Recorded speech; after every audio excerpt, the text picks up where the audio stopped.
Good morning मेरे सभी viewers को। तो अभी मॉर्निंग का टाइम है, मैं अपनी किचन में आई हूँ। तो अभी मैं बनाऊँगी अपने दोनों बच्चों के लिए मिल्क, जो कि मैं मॉर्निंग में सबसे पहले मिल्क देती हूँ अपने बच्चों को। देन मैंने बनाना है गुली का ब्रेकफास्ट, क्योंकि कल रात उसकी हेल्थ ठीक नहीं थी, तो उसने आखिरी बार कुछ खाया था, थोड़ा सा पेडिग्री अराउंड 5 PM के करीब। उसके बाद वो सो गई, उसने कुछ नहीं खाया, तो वो उसका एक मील स्किप हो गया। तो मुझे कुछ उसे मील में ऐसा देना है जिससे उसकी एपेटाइट सेटिस्फाई हो जाए। तो मैंने सोचा मैं उसके लिए एक एग का ऑमलेट बना दूँगी। तो उसके लिए बनाना है मुझे ऑमलेट, एंड अपने लिए बनाना है मुझे ऑफ कोर्स मेरा healthy drink, that is my lemon water. तो चलिए हम जल्दी जल्दी तीनों चीज़ें बनाएंगे। सबसे पहले बच्चों के लिए मिल्क बनाऊंगी, देन गुली के लिए ऑमलेट, एंड उसके बाद अपने लिए लेमन वाटर, एंड उसको ड्रिंक कर कर मैं अपने वर्कआउट यानी अपनी एक्सरसाइजेज में स्टार्ट करूँगी अपने जिम वेयर को। तो गाइस उठती हूँ, किचन में आती हूँ, तो सबसे पहले मैं अपने दोनों बच्चों के लिए मिल्क बनाती हूँ। तो बस मैंने अभी 2 ग्लासेस निकाले, उसमें मैंने मिल्क पोर किया, एंड अभी मैं इस मिल्क को थोड़ा सा हीट करूँगी। एंड 1 ग्लास में बेटे के लिए बनाती हूँ, उसमें थोड़ा सा कॉफ़ी एंड थोड़ा सा देसी खांड डालती हूँ 2 चम्मच, एंड बिटिया के में थोड़ी सी स्प्रिंकल कॉफ़ी करती हूँ, एंड विदाउट शुगर उसका मिल्क बनाती हूँ, वो शुगर नहीं लेती है। अभी मैं एक एग को बीट कर रही थी कंटेनर के अंदर डालकर, क्योंकि मुझे बनाना है इसका एक एग का ऑमलेट गुली के लिए। जैसे कि मैंने आप लोगों को बताया कि कल शाम 5 बजे के बाद उसने कुछ नहीं खाया, तो वो सो गई थी, तो एंड उसकी हेल्थ भी ठीक नहीं थी। तो बस मैंने सोचा एक एग का मैं ऑमलेट बना दूंगी उसके लिए, तो उससे उसकी एपेटाइट हो जाएगी सेटिस्फाई, क्योंकि अभी मॉर्निंग में भी थोड़ा टाइम हो गया है। तो बस अभी फटाफट 2 ग्लास मिल्क बनाकर मैं एक साइड में ट्रे में रख लूँगी, एंड एक तरफ मैं बनाऊँगी गुली के लिए ऑमलेट। तो थोड़ा सा अब मिल्क हीट हो गया है, तो बस मैं उसको कर रही हूँ मिक्स। मेरी बिटिया एक्चुअली फीका दूध लेती है, बस थोड़ा सा स्प्रिंकल करनी होती है कॉफ़ी हल्की सी उसके अंदर, एंड वो बिल्कुल फीका लेती है। एंड बेटे के मिल्क में मैं डालती हूँ अराउंड 2 चम्मच देसी खांड। देखिए देसी खांड 10% नुकसान देती है, बट अगर आप शुगर यूज़ करते हैं तो शुगर 100%, मोर देन 100% नुकसान देती है। तो ये मैंने 2 ग्लास दूध बना दिया है बच्चों के लिए, एंड अभी मैं गुली के लिए ऑमलेट बना रही हूँ। तो उसके लिए मैं निकाल रही हूँ अपनी बास्केट में से ब्रेड में हमेशा स्टॉक कर रखती हूँ, ब्राउन ब्रेड भी एंड वाइट ब्रेड भी। ब्राउन ब्रेड में और बिटिया खाते हैं उसके सैंडविचेस इवनिंग टाइम में, एंड ऑमलेट वगैरह भी अगर हमें बनाना होता है तो हम ब्राउन ब्रेड लगाकर बनाते हैं। एंड वाइट ब्रेड रखती हूँ मैं हस्बैंड के लिए और इनके लिए। तो बस मैंने एग को बीट कर लिया था, थोड़ा सा मैंने अपना कास्ट आयरन का तवा, जो कि एक हेल्दी कुकवेयर होता है, मैंने इसको ग्रीस किया हल्का सा बटर से, क्योंकि रिफाइंड ऑयल वगैरह थोड़ा अनहेल्दी होता है, वो मैं बिल्कुल यूज़ नहीं करती किचन में। मैंने अभी ग्राउंडनट ऑयल भी नहीं लिया, बहुत हल्का सा बटर से ग्रीस किया। इसके ऊपर मैंने ये एग का बैटर डाला बीट कर एंड इसमें हम कुछ सॉल्ट वगैरह नहीं डालेंगे। आप लोगों को नॉलेज होगी कि डॉग्स को ना ही मीठा देते हैं, डॉग्स को ना ही नमक देते हैं बिल्कुल। तो फीका मैंने बैटर इसके ऊपर डाला, अच्छे से फैलाया, उसके ऊपर मैंने एक ब्रेड रख दी दोनों साइड्स में उसका एग का बैटर लगाकर, एंड अभी एक साइड से जब सिक जाएगा तो दूसरी साइड से सेकूंगी, एंड इस तरह से हो जाएगा गुली के लिए ऑमलेट तैयार। तो जैसे समर्स हैं तो ऐसा नहीं है कि हम रोज़ इसको ऑमलेट खिला रहे हैं, जैसे आज खिला दिया तो बस फिर 2-3 दिन बाद दे दूँगी, मतलब हफ्ते में सिर्फ 2 बार मैं इसको देती हूँ समर्स में, क्योंकि समर्स में थोड़ा सा मैं मानती हूँ एग नुकसान देता है, तो हमें देना नहीं चाहिए डॉग्स को बहुत ज़्यादा। एंड मीट तो हम बिल्कुल भी नहीं खिलाते अपने डॉग को, प्योर वेजिटेरियन डाइट पर हम इसको रखते हैं। अभी मैंने अपने लिए 1 ग्लास पानी गर्म होने के लिए रख दिया है, एंड मैंने 2 चम्मच हनी यानी शहद डाल लिया है अपने ग्लास में, एंड इसके अंदर मैं अब पो कर रही हूँ अपना वार्म वाटर। एंड अभी मैं इसके अंदर 1 नींबू यानी 1 लेमन, जो कि मैंने अपने स्टोरेज कंटेनर में स्टोर कर अपने रेफ्रिजरेटर में रखा हुआ है। स्टोरेज कंटेनर में मैंने आप लोगों को बताया था बहुत अच्छे होते हैं, इसमें वेजिटेबल्स काफ़ी लॉन्ग टाइम तक फ्रेश रहती हैं। तो मैं अपनी सभी वेजिटेबल्स जैसे कि टोमेटो हो गया या कोई भी वेजिटेबल हो गई, सब मैं इसके अंदर स्टोर कर रखती हूँ। तो बस अभी मैंने लिया 1 नींबू, बीच में से काट कर इसमें डाल दिया, एंड इस तरह से निचोड़ लिया। तो इस तरह से गाइस मैं एक गर्म पानी 1 ग्लास कर उसमें 1 नींबू निचोड़कर और 2 चम्मच शहद डालकर मॉर्निंग में लेती हूँ उठते ही, एंड बच्चों के लिए बनाती हूँ दूध कॉफ़ी का। एंड गुली के लिए आज मैंने बनाया ऑमलेट। तो बस ये था मेरा मॉर्निंग रूटीन जो मैंने आप लोगों के साथ आज शेयर किया, क्योंकि देखिए इस लेमन वाटर को पी के मेरा गट क्लीन हो जाता है। With in half an hour मैं फ़्रेश हो जाती हूँ एंड उसके बाद मैं अपना जिम वेयर पहन कर करती हूँ अपनी एक्सरसाइजेज़, जो कि मेरी 1 से 1.5 घंटा चलती हैं। तो इसलिए मेरी कोशिश रहती है कि बच्चों को अगर 1-1 गिलास दूध दे दिया तो थोड़ा सा 1-1.5 घंटा मैं एक्सरसाइज करूँगी एंड देन फिर उसके बाद मैं थोड़ा सा अपना पोस्ट वर्कआउट मील वगैरह कुछ लूँगी, तो मुझे ये चिंता नहीं रहेगी कि बच्चे भूखे हैं। तो बस इसलिए इस तरह से तीनों को मैं अपना मिल्क एंड अभी ऑमलेट बनाकर दे दूँगी। एंड अभी मैंने देखिए अपना भी लेमन वाटर बना लिया है, तो बस अब मैं रूम में जाकर अपना लेमन वाटर भी ले लूँगी। तो आप देख सकते हैं गुली के लिए भी मैंने ऑमलेट बना लिया। तो मैं अपना लेमन वाटर लूँगी एंड साइड बाय साइड मैं गुली को भी थोड़ा थोड़ा कर ऑमलेट खिला दूँगी। आज थोड़ा सा क्रिस्पी बन गया। एंड ये देखिए मैंने सब कुछ प्लेटिंग कर ली है। तो बस अब मैं बच्चों का भी लेकर जा रही हूँ, उन दोनों के ही रूम्स में मैं उनको मिल्क दे दूँगी एंड मैं खुद से अपने रूम में बैठकर लेमन वाटर ले लूँगी एंड साथ में गुली को खिला दूँगी ऑमलेट। तो ये बेस्ट होता है डॉग्स के लिए। तो गाइज़ अभी मैं रूम में आ चुकी हूँ एंड आप देख सकते हैं मेरी गुली को, she is sitting there and she is so anxiously waiting. And इसको ऑमलेट अच्छा भी लगता है। मोर ओवर ये कल इसने रात में अपना डिनर भी नहीं लिया था, तो बस इसको काफ़ी भूख लग रही है। तो बस अब ये ऑमलेट खाकर सेटिस्फाई हो जाएगी एंड 2-3 घंटे बाद अब मैं इसको जो भी मुझे खाने पीने में इसको देना होगा, अब मैं मिनिमम 3 आवर्स का गैप रखकर फिर मैं इसको सेकंड मील इसका दूंगी। एंड मीनवाइल मैं इसको खिला रही हूँ, मैं अपना लेमन वाटर सिप सिप कर पी लूँगी। तो आप भी कोशिश करिए, लेमन हनी वाटर आप पी सकते हैं।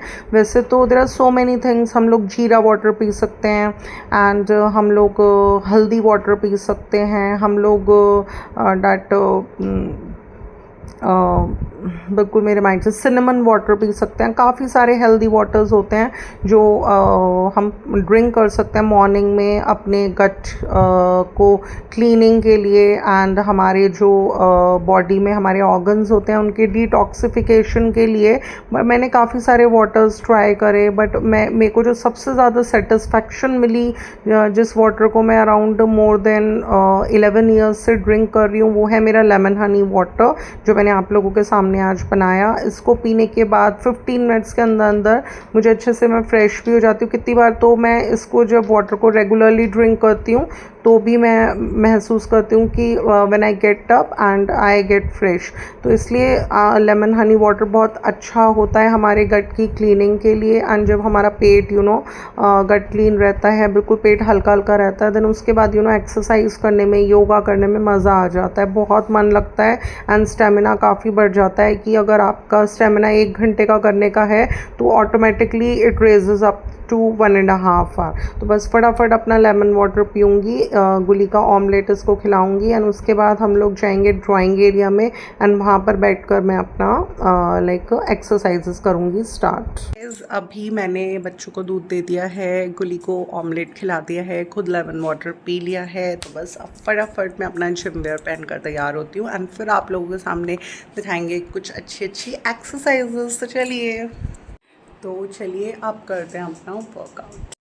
तो गाइस अभी मैं आ चुकी हूँ अपनी ड्राइंग एरिया में। I am sitting on my yoga mat, I am wearing my gym wears, जो कि मैंने ऑनलाइन ऑर्डर करे थे यूज़ारस एंड ब्लैंकन ब्रांड के। एंड अभी मैं आप लोगों को जो फर्स्ट एक्सरसाइज कर दिखा रही हूँ, बेसिकली ये हमारे एक्यूप्रेशर पॉइंट्स होते हैं कुछ हमारे बॉडी में, जिनको प्रेस करने से हमारे वेरियस ऑर्गन्स होते हैं, ये उन्हें हेल्दी बनाने के लिए किए जाते हैं। तो आप देख सकते हैं ये जो थर्ड फिंगर है ना, just next this is our third finger, इसको आपको ना अपने थंब की हेल्प से प्रेस करना है बहुत अच्छे से। तो अगर आप चाहते हैं कि आपकी किडनी हमेशा हेल्दी रहे, डिज़ीज़ फ्री रहे, कभी ट्रांसप्लांटेशन की ज़रूरत ना पड़े, तो आप इस एक्यूप्रेशर पॉइंट को दबाइए। एंड अभी मैं आप लोगों के साथ एक वर्कआउट शेयर करूँगी, जो कि बेसिकली जो हमारी वेस्ट होती है उसको स्लिम बनाता है। हमारे वेस्ट के अराउंड में जितना भी एक्स्ट्रा फैट एक्यूमुलेटेड होता है वो इस एक्सरसाइज को करने से बर्न होता है।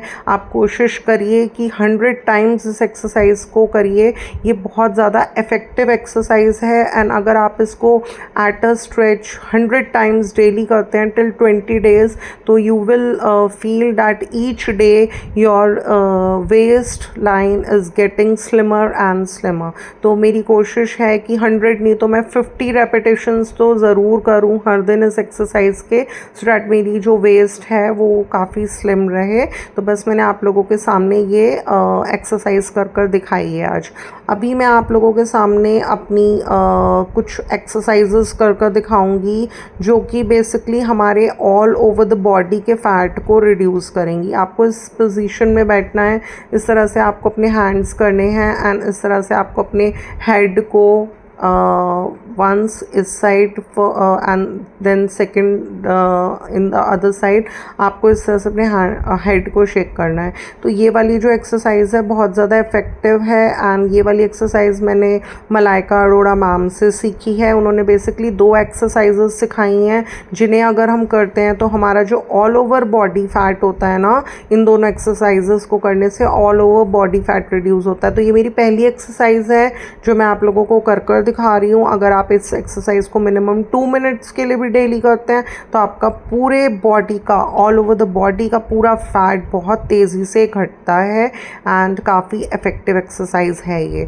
तो मेरे को ना मतलब लाइक मैं करती हूँ ना एक्सरसाइजेस तो उसके बाद थोड़ा सा मेरे को ब्रेथलेस फील होता है, टायर्ड फील होता है। देन उसके बाद थोड़ा सा हम देखिए, हम जितना स्वेट लूज़ करेंगे उतना ही ज़्यादा इफ़ेक्टिव होगा। हम एक्सरसाइज हमारे लिए इफ़ेक्टिव तभी होती है जब हमारा बॉडी का स्वेट लूज़ होता है। तो अभी ये सेकंड एक्सरसाइज है जो कि अगेन मलाइका अरोड़ा मैम से ही सीखी है मैंने एंड ये भी हमारे ऑल ओवर द बॉडी के फैट को रिड्यूस करती है। तो आप हर एक्सरसाइज को कोशिश करिए, 100 रेपिटेशंस करिए, मिनिमम 2 मिनट्स के लिए आप हर एक्सरसाइज को करिए एंड धीरे धीरे जैसे आपका स्टेमिना इंक्रीज़ होता है तो आप इस एक्सरसाइज को 2 से 3 minutes and 3 to 4 then 5 minutes तक इसको एक्सीड कर सकते हैं। तो गाइस देखिए, मुझे तो बहुत इन्जॉय भी करती हूँ मैं अपनी योगा एंड एक्सरसाइजेस, बहुत दिल से करती हूँ, बहुत पैशनेट हूँ मैं, बहुत कॉन्शियस हूँ अपने बॉडी को लेकर। मतलब not just the slim figure, I just want the healthy body. And मैंने आप लोगों के सामने काफ़ी सारे एक्यूप्रेशर पॉइंट्स जो कि हमारे various organs of the body को हेल्दी बनाने में हेल्प करते हैं, एक्यूपंक्चर टेक्निक्स भी मैं शेयर करूँगी इसी व्लॉग में आप लोगों के साथ। काफ़ी सारी एक्सरसाइजेज एंड काफ़ी सारे योगा स्टेप्स मैंने आप लोगों के साथ शेयर करती हूँ डेली। तो अगर आप लोगों को थायराइड की प्रॉब्लम है किसी भी मेरे व्यूअर को, तो आप इस तरह से अपना ये एक्यूप्रेशर पॉइंट होता है यहाँ पर जस्ट डाउनर साइड, हमारे जो थंब का डाउनर साइड होता है वहाँ पे एक एक्यूप्रेशर पॉइंट होता है। तो हमें 2 मिनट्स मिनिमम डेली इस एरिया को प्रेस करना चाहिए। तो आप रेगुलरिटी में जब इस चीज़ को करेंगे तो आप देखेंगे आपके थायराइड में आपको काफ़ी रिलीफ मिलेगा। तो देखिए, एक्यूप्रेशर टेक्निक जो है ना, इसमें जब हम एक्यूप्रेशर पॉइंट्स को प्रेस करते हैं कुछ टाइम पीरियड के लिए एंड डेली इसको अपने रूटीन में लाते हैं तो उससे हमारे जो वेरियस ऑर्गन्स हैं वो हेल्दी होते हैं। अब मैं आप लोगों को एक एक्सरसाइज कर दिखा रही हूँ जो कि हमारे हिप्स के फैट को बर्न करता है एंड हमारी इनर थाइज के फैट को बर्न करता है। थोड़ा सा ये वाली एक्सरसाइज करते हुए मुझे स्टार्टिंग में प्रॉब्लम हुई थी, बट ये बहुत इफ़ेक्टिव एक्सरसाइज है। अगर आप लोगों को लगता है कि आपके हिप्स में एक्स्ट्रा फैट एक्यूमुलेटेड है या इनर थाइज आपकी बहुत हैवी हैं, तो आप इस एक्सरसाइज को मिनिमम 1 मिनट से स्टार्ट कर सकते हैं। डेली आप इसे 2 मिनट्स कम से कम करिए एंड अगर आपका स्टेमिना है तो आप 5 मिनट्स तक इसको एक्सीड कीजिए। तो आपको बहुत इफ़ेक्टिव रिज़ल्ट्स मिलेंगे इस एक्सरसाइज को कर आपको काफ़ी ज़्यादा फैट बर्न होगा आपके हिप्स का एंड इनर थाइज का। तो बस मैंने आज आप लोगों के साथ ये कुछ एक्सरसाइजेस गाइस शेयर करी हैं। तो ये बहुत इफ़ेक्टिव एक्सरसाइजेस हैं एंड आप लोग इसे 30 सेकंड से भी स्टार्ट कर सकते हैं एंड धीरे धीरे आप इसका टाइम पीरियड बढ़ा सकते हैं जैसे जैसे आप लोगों का स्टेमिना इंक्रीज़ होता रहता है। तो आप लोगों को कैसी लगती है मेरी एक्सरसाइजेस, मेरे योगा के स्टेप्स, मेरे various acupressure and acupuncture techniques. अब मैं आप लोगों को टीच करूँगी कुछ टैपिंग मेथड्स जिनके थ्रू हम यंग रह सकते हैं एंड हम लोग अपने आप को हेल्दी रख सकते हैं। तो अपनी आइज़ को ब्राइटन करने के लिए आपको अपने हैंड से अपने हेड पर मिनिमम 2 मिनट्स के लिए आप डेली टैप कीजिए, तो उससे आपकी आइज़ ब्राइटन अप होती हैं। अभी मैं आप लोगों को ये सेकंड टैपिंग मेथड बता रही हूँ, जिसमें आपको जिस तरह से हम क्लैप करते हैं इस तरह से अपनी हैंड्स की पोजीशन आप लोगों को बनानी है। देन इस तरह से आपको अपने चेस्ट पर इसे टैप करना है। तो इस तरह से जब हम करते हैं तो जो हमारे को एक प्रॉब्लम होती है ना, हम सफ़र करते हैं प्रीमेच्योर ग्रे हेयर्स की, वो रिमूव हो जाती है, सफ़ेद बालों की। अभी ये मैं आपको थर्ड टैपिंग मेथड बता रही हूँ। आप देखिए कि किस तरह से मैंने अपने हैंड्स की पोजीशन करी है, बोथ हैंड्स की, एंड किस तरह से मैं दोनों हैंड्स को टैप कर रही हूँ। तो जब हम इस तरह से पोजीशन अपने हैंड्स की रखते हैं, इस तरह से हम टैपिंग करते हैं दोनों ही पाम्स को, तो उससे क्या होता है, इस तरह से टैप करने से हम अपने जो हमारे आइज़ के नियर बाय व्रिंकल्स होते हैं तो वो रिड्यूस होते हैं इस तरह से टैप करने से। तो ये वेरियस टैपिंग मेथड्स हैं जिनके थ्रू हम अपने बॉडी को हेल्दी रख सकते हैं and we can even stay young. तो आप व्रिंकल्स रिमूव करने के लिए इन एक्यूपंक्चर टेक्निक्स को आप यूज़ कीजिए daily, minimum 2 minutes in techniques को आप यूज़ कीजिए, करिए, अपने रूटीन में लाइए। अभी मैं आप लोगों को डार्क सर्कल्स किस तरह से आप रिमूव कर सकते हैं, आपके डार्क सर्कल्स बिल्कुल रिमूव हो जाएंगे अगर आप ये वाला जो टैपिंग मेथड होता है ना, इसको यूज़ करते हैं। अब आप देखिए मेरे हैंड्स की पोजीशन क्या है, एंड इस तरह से आपको टैप करना है मिनिमम 2 मिनट्स डेली, अपने रूटीन में लाइए इसको। तो इससे हमारे जो डार्क सर्कल्स होते हैं वो रिड्यूस होते हैं। तो गाइस ये बहुत ज़्यादा इफ़ेक्टिव हैं ये सारे ही टैपिंग मेथड्स। इनको आप जब डेली रेगुलर रूटीन में लाएंगे मिनिमम 2 मिनट्स के लिए, तो ये एक्यूपेंचर टेक्निक्स आपको खुद से लगेगा, आप फील करेंगे कि ये बहुत ज़्यादा इफ़ेक्टिव हैं। ठीक है ना। अब मैं आप लोगों के सामने एक बहुत अच्छी एक्सरसाइज कर दिखा रही हूँ जो कि बेसिकली हमारे ब्लड सर्कुलेशन को इम्प्रूव करती है। ये बहुत इजी एक्सरसाइज है एंड लिटरली आप इसको बहुत ज़्यादा इन्जॉय करने वाले हैं, क्योंकि मैंने जब इस एक्सरसाइज को स्टार्ट करना शुरू करा था तो मेरा स्टेमिना इतना था कि मैं 15-15 मिनट भी इस एक्सरसाइज को कर लेती थी। आपको इस तरह से पोजीशन लेनी है एंड अपने दोनों हैंड्स की हेल्प से, अपने पाम्स की हेल्प से आपको अपने दोनों ही फीट्स को टैप करना है। एंड मैं तो 15 मिनट्स बहुत आराम से ये वाली एक्सरसाइज कर लेती हूँ एंड ये बहुत बेस्ट एक्सरसाइज है। अगर आप इसको करते हैं तो it will improve the blood circulation in your body, क्योंकि इस एक्सरसाइज को करने से हमारा जो ब्लड सर्कुलेशन है वो इम्प्रूव होता है। एंड अगर हमारा ब्लड सर्कुलेशन अच्छा होता है तो जाहिर सी बात है it will keep our body disease free. तो ब्लड सर्कुलेशन को इम्प्रूव करने के लिए हम ये वाली एक्सरसाइज कर सकते हैं। मिनिमम 5 मिनट्स कीजिए एंड जैसे आपका स्टेमिना बढ़ता जाए, मैं तो 15 मिनट्स करती हूँ इसे डेली। अभी मैं आपको एक फेस योगा स्टेप्स बता रही हूँ, जिसमें कि हम अपने पाम्स की हेल्प से इस तरह से जब अपने चीक्स को टैप करते हैं, मिनिमम 2 मिनट्स आप कीजिए, तो उससे हमारे ब्लड का फ्लो, सर्कुलेशन इंक्रीज़ होता है। इन दोनों पॉइंट्स को दबाने से हमारे जो पिंपल्स होते हैं वो रिड्यूस होते हैं। तो गाइस आज के ब्लॉग में मैंने आपको एक्यूपंक्चर, एक्यूप्रेशर एंड काफ़ी सारी टेक्निक्स, योगा स्टेप्स सिखाए। आपको मेरा ये ब्लॉग अच्छा लगता है तो प्लीज़ इसको लाइक शेयर ज़रूर से कर दीजिएगा। एंड अगर आप मेरे चैनल पर न्यू हैं तो इसे सब्सक्राइब करना बिल्कुल ना भूलिएगा। आप लोगों से फिर मिलूंगी नेक्स्ट व्लॉग में। Till then love you, bye bye.